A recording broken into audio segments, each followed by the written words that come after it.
Magandang araw mga bata! Kumusta kayo? Welcome sa ating SureVoice Kids Identity! Sa mga hindi pa nakakakilala sa amin, ako nga pala si Ate Sha.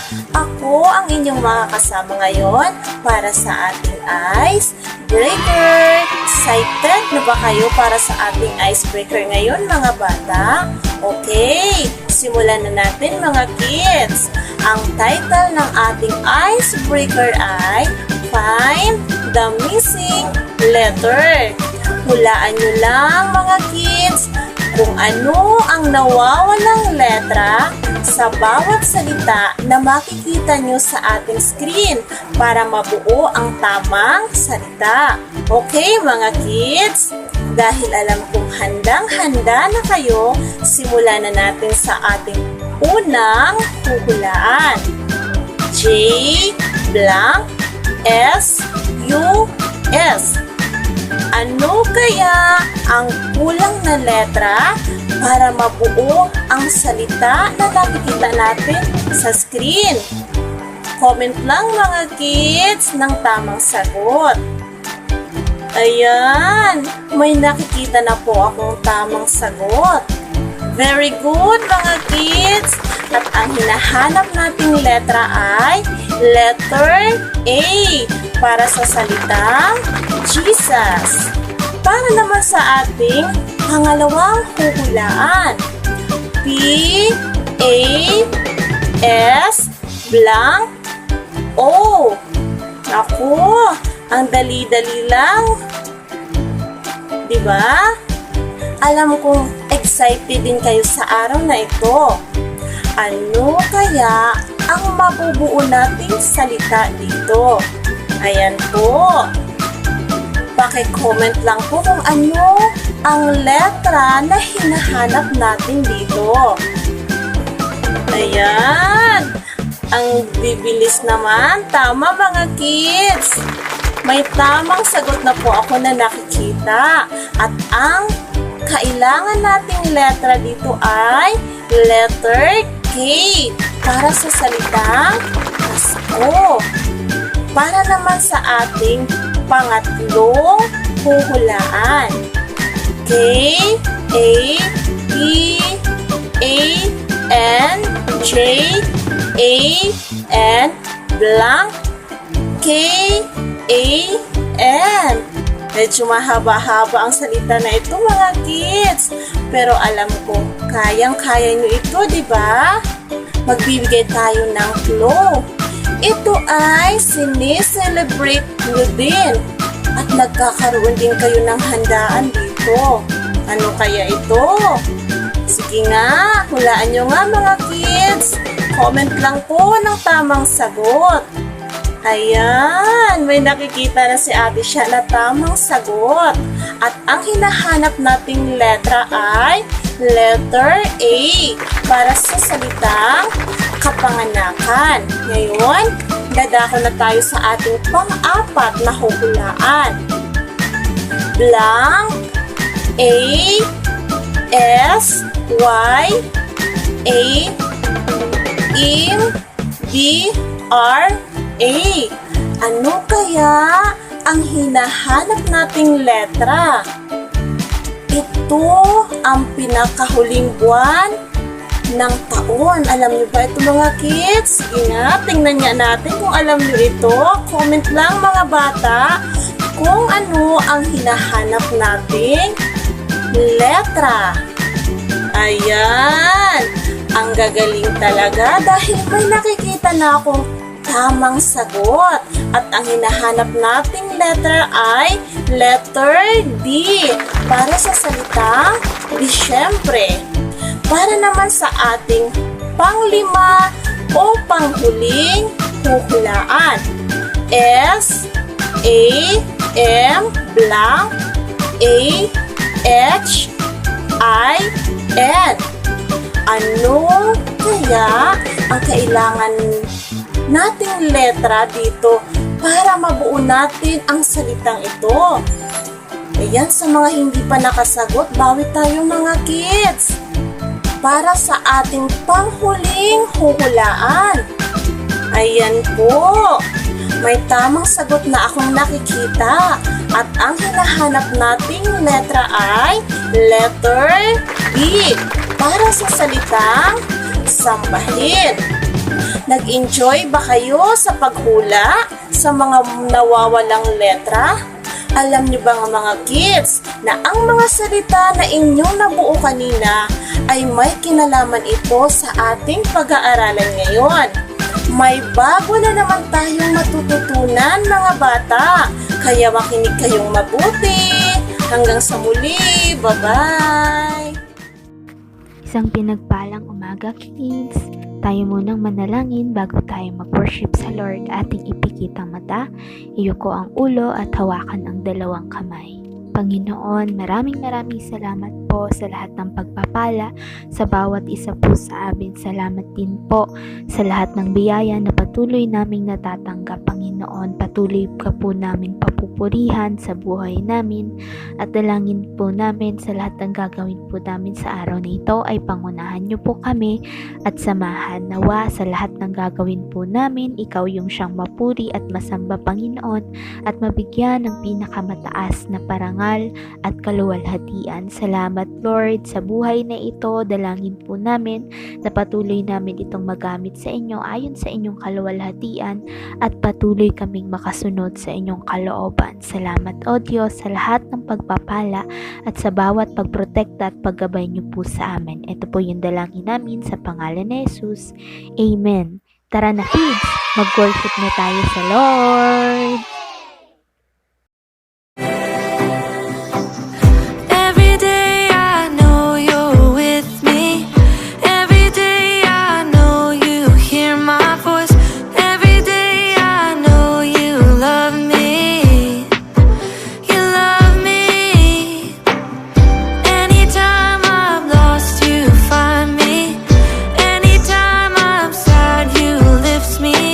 I call your name and you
Magandang umaga mga bata!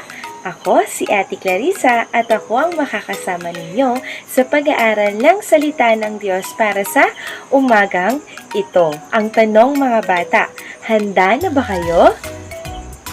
Magaling! At dahil handang-handa na kayo mga bata, tayo munang magbalik aral tungkol sa mga napag-usapan natin noong nakaraang linggo. So natutunan natin sa mga nakaraang turo mga bata na ang ating Panginoong Hesus ay ipinanganak para tayo ay iligtas. Siya ay ipinanganak at siya ay nagmula sa lahi ni David at ang kanyang mga magulang ay sina Maria at Jose, diba? At sila ang tumayong magulang ng ating Panginoong Hesukristo nung siya ay nanatili dito sa lupa.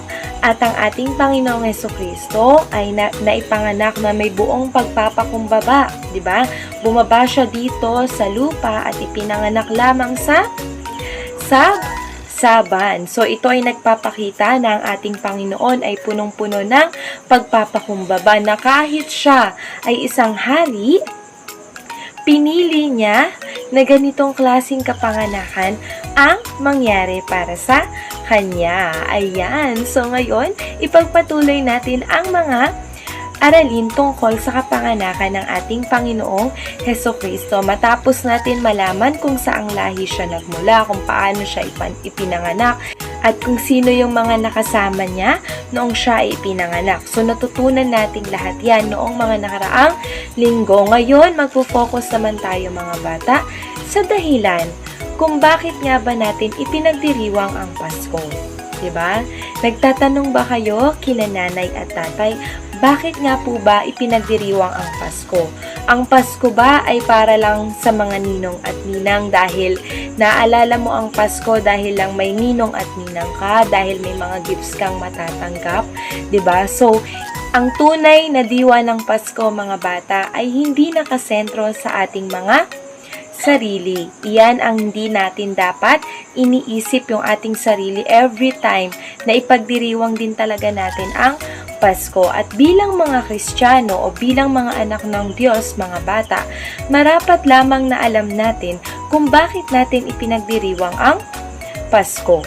Pero bago ang lahat, may tanong muna si Ate Clarissa. Ano nga ba ang tunay na kaarawan ng ating Panginoong Hesukristo? Nasusulat ba ito sa Biblia? Ang December 25 ba ay nakasulat talaga sa Biblia? Anong sagot mga bata? Tama o mali? Ayan mga bata, kung magbabasa tayo ng Biblia, hindi po natin makikita ang Disyembre or December 25. Pero, hindi man tayo sigurado sa date kung kailan ipinanganak ang ating Panginoon, sigurado tayo sa bagay o sa katotohanan na siya ay ipinanganak para saan? Sa atin. Para kanino? Para sa'yo. 'Di ba? Yun yung sigurado tayo. Kaya nakikiisa tayo sa pagdiriwang ng Pasko at pagdiriwang ng kapanganakan ng ating Panginoong Hesukristo. At yun yung meron tayo. Bakit tayo nakikiisa sa pagdiriwang ng season na ito, ng Kapaskuhang ito? Dahil sigurado tayo na nabuhay ang ating Panginoong Hesukristo. Siya ay nagkatawang tao at ngayon ay naluluklok sa kanan ng Diyos Ama. Ayan mga bata, yan yung sigurado tayo. Hindi December 25 ang tunay na birthday ni Jesus Christ, pero di man tayo sigurado sa totoong araw ng birthday niya, sigurado naman tayo na siya ay ipinanganak. Pero mga bata, ano ba ang dahilan kung bakit bumaba dito si Jesus Christ at kailangan siyang magkatawang tao? Bakit niya kailangan gawin yon? So ngayon yun yung pag-uusapan natin mga bata. Kailangan alam mo kung bakit ka nakikiselebrate sa Christmas, di ba? Ayan, so ngayon bibigyan natin yan ng kasagutan. So buksan natin mga bata ang ating mga Biblia sa Aklat ng Lucas chapter 19 verse 10. Ayan, so sinabi dyan mga bata, ang anak ng tao ay naparito upang hanapin at iligtas ang mga naligaw. Ayan mga bata. So ngayon, malalaman natin kung bakit ba naparito ang ating Panginoong Hesus Kristo. So unang bagay na dapat nating matutunan ay si Hesus Kristo ay naparito para tayo ay iligtas. Iligtas saan mga bata? Okay, mga bata, ililigtas tayo sa ating mga kasalanan. Bakit? Ano bang nangyayari pag nagkakasala ang isang tao? Saan siya mapupunta? Tama mga bata, ang isang taong makasalanan ay mapupunta sa impyerno at doon tayo niligtas ng Panginoon. Nang dahil sa pagparito ng ating Panginoong Hesukristo, tayong mga anak niya ay hindi na mapupunta sa impyerno. Bakit hindi na tayo mapupunta? Kasi tayo ay buong pusong nananampalataya sa ating Panginoong Hesukristo at sa lahat ng ginawa niya sa krus ng Kalbaryo. Nagkakaintindihan tayo mga bata? Malinaw sa atin mga bata na ang pagparito ng ating Panginoong Hesukristo ay para tayo ay iligtas. So nakasulat din yan sa Mateo chapter 1 verse 21. Sabi diyan, manganganak siya ng isang lalaki at ito'y papangalanan niyang Jesus sapagkat siya ang magliligtas ng kanyang bayan sa kanilang mga kasalanan. So, uulitin ko mga bata, saan tayo iniligtas ng Panginoon? Sa kaparusahan ng kasalanan. So, dahil sa pagkapanganak at dahil sa pagparito ng ating Panginoong Hesukristo na dapat sa impyerno tayo mapupunta, hindi na doon ang ating destinasyon, kundi sa piling na niya. Okay, magkakaroon tayo ng buhay na walang hanggan. Yun din, di ba sinabi sa John 3:16? For God so loved the world that He gave His only Son, that whoever believes in Him shall not perish, but have everlasting life. So, ganun yung regalo ng Diyos. So, bakit mas nagiging masaya tayo sa season na ito bilang mga niligtas ng Panginoon? Dahil nalalaman natin na ang ating tagapagligtas ay ipinanganak, na siya ay dumating at siya ay babalik. Puno ng pag-asa yung puso natin, 'di ba, na babalik ang ating Panginoon. At doon sa part na yon na nalaman natin na niligtas tayo ng Lord, siya yung naging daan para makalapit tayo sa Ama, sa Diyos Ama, makapanalangin, makaunawa ng kanyang mga salita. Ibig sabihin nun, may resulta yun sa buhay natin at yun yung pagsamba natin. Katulad nung mga pinakitaan ng anghel sa nakaraang kwento, 'di ba? Na nagpakita ang anghel sa mga pastol at anong naging tugon nila doon sa pagsabi ng mga anghel na isinilang na si Jesus Christ. Anong naging tugon nila? Sila ay nagpuri at nagpasalamat sa Diyos. Ganon din tayo dahil tayo ay niligtas ng Panginoong Hesukristo. Nagre-resulta yun na dahil alam mong ligtas ka na, ginagawa mo itong mga bagay na ito. Diba? Naglalaan ka ng oras para sa pag-aaral ng kanyang salita, pinupuri mo siya, wino-worship mo siya, sinusunod mo yung kanyang mga utos. At yun yung naging bunga ng ating pananampalataya sa lahat ng nangyari sa ating Panginoong Hesukristo. At ang lahat ng niligtas ng Panginoon ay napupuno ng galak lalo kapag ipinagdiriwang din natin yung kanyang birthday, di ba? Mas naalala natin kung paano tayo niligtas ng ating Panginoon. Kaya dapat araw-araw ay Pasko kasi dapat araw-araw inaalala mo at pinahalagahan mo yung pagliligtas ng Panginoon sa'yo. Di ba? Ayan. So, doon sa Lucas chapter 19 verse 10, sino yung mga naligaw doon? Sino yung mga ni-reach out o hinanap ng Panginoon? Sino yung niligtas niya? Tayo yon. Na dati ligaw tayo dahil ang nilalakaran natin ay mga kasalanan, 'di ba?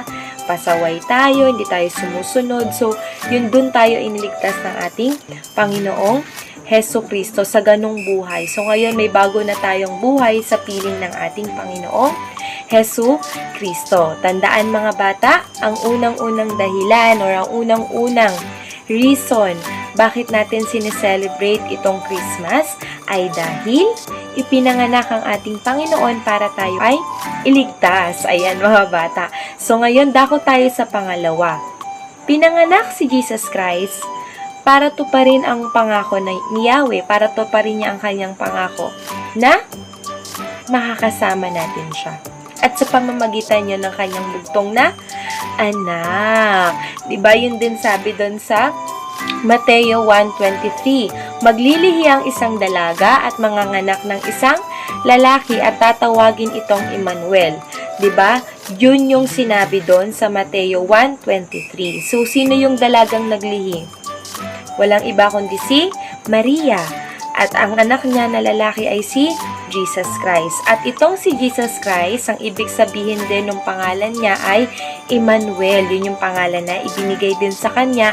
At ang ibig sabihin naman ng Emmanuel ay kasama natin ang Diyos. Nagdiriwang tayo ng Pasko mga bata dahil alam natin sa ating mga sarili na kasama natin ang Diyos araw-araw. Nagkakaintindihan tayo mga bata? Ayan mga bata, so malinaw sa atin na bakit tayo nakikiisa at nakikiselebrate sa Christmas dahil alam natin na kasama natin ang Diyos sa buhay natin araw-araw at sapat na yun, 'di ba?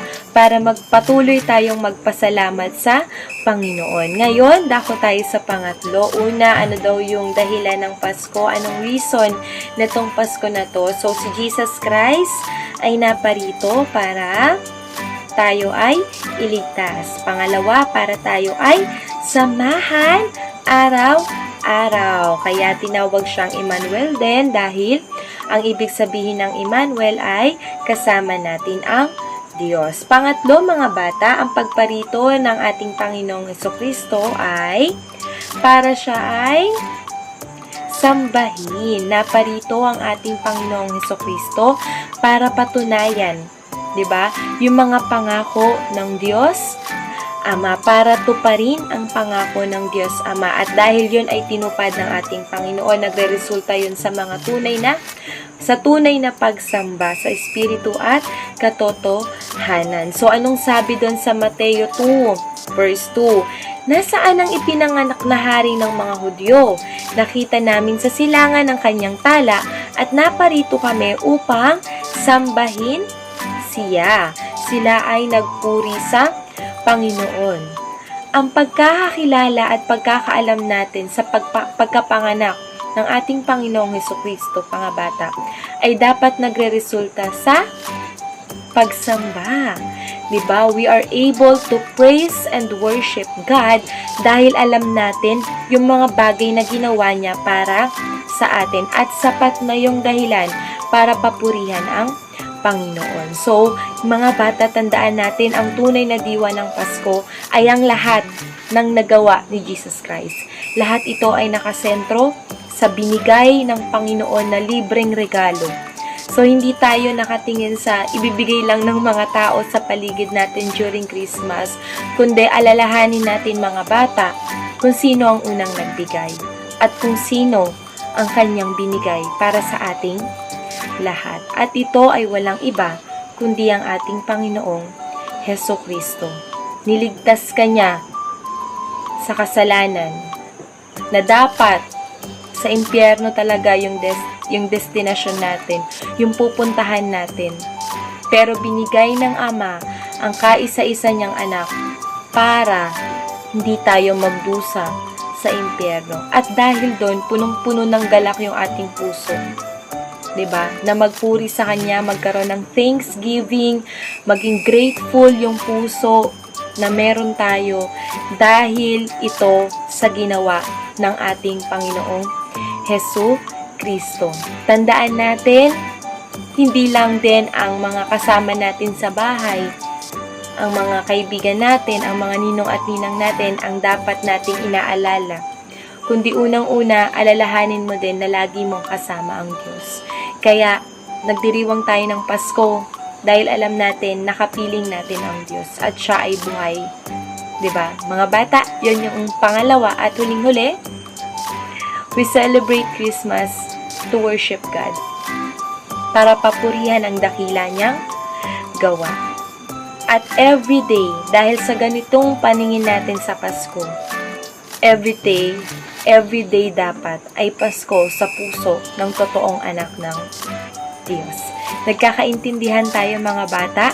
Tandaan, hindi po ang mga regalo na nasa mundo ang tunay na reason or tunay na dahilan ng Pasko. Ang Pasko ay para sa ating Panginoong Heso Kristo, para ipagdiwang ang kanyang kapanganakan, ang kanyang pagtutubos na ginawa sa atin, pagliligtas na ginawa niya sa atin, at para maipamahagi sa iba ang katotohanan ito. At yon ang tunay na diwa ng Pasko. Ito ay nakaikot, ito ay nakasentro, ito ay tungkol lahat kay Jesus Christ. So ito yung lagi nating alalahanin, na ang ating Panginoong Hesukristo ay naparito upang hanapin at iligtas ang mga naligaw.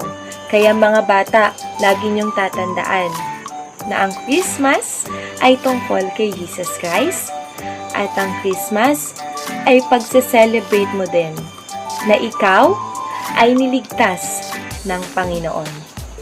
Naiintindihan niyo ba mga bata? Okay mga bata, so ngayon, isa lang ang tanong ni Ate Clarissa. Masaya ba kayo na ipinanganak ang ating Panginoong Hesukristo?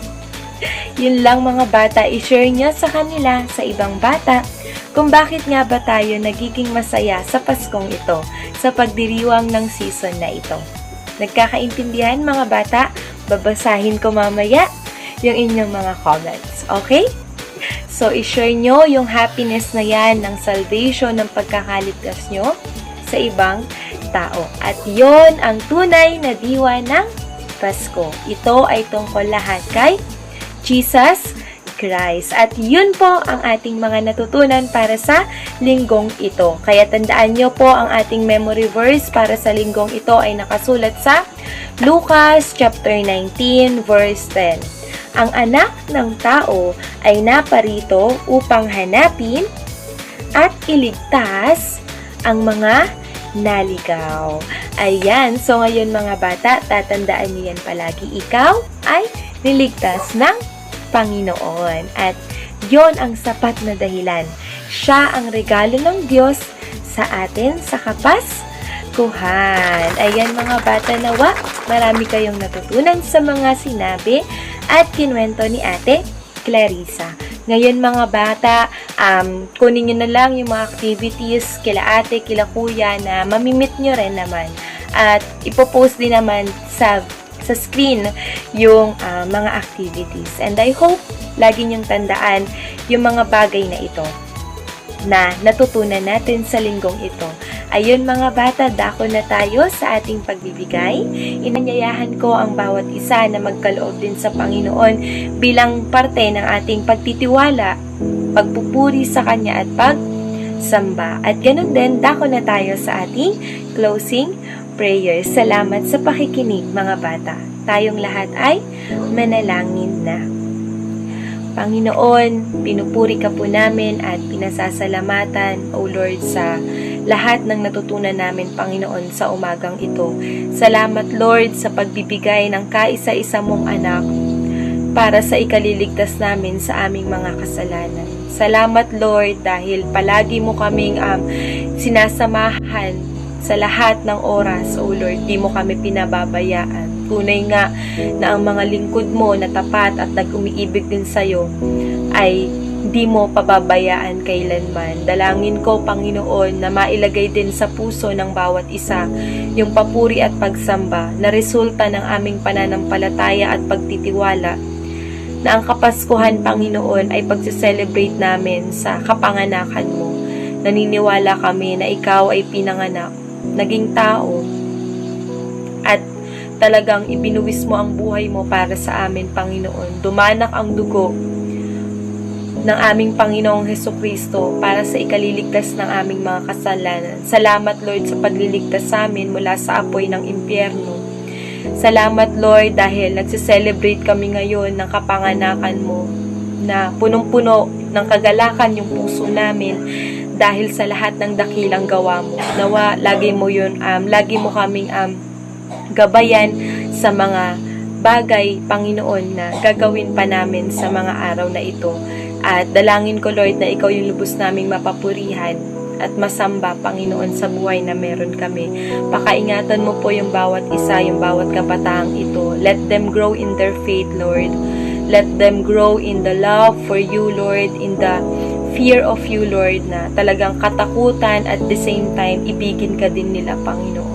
I pray na lumago talaga sila sa kanilang mga pananampalataya at pakaingatan mo po yung bawat isa araw-araw. Nawa, ma-celebrate namin yung season na ito with the right heart, O Lord. Salamat, Panginoon. Sa iyo po namin binabalik ang lahat ng papuri at ang lahat ng pagsamba sa tanging pangalan ng aming Panginoong Jesus. Amen and Amen. Ayan mga bata, salamat sa inyong pakikinig and see you again next time. Bye-bye!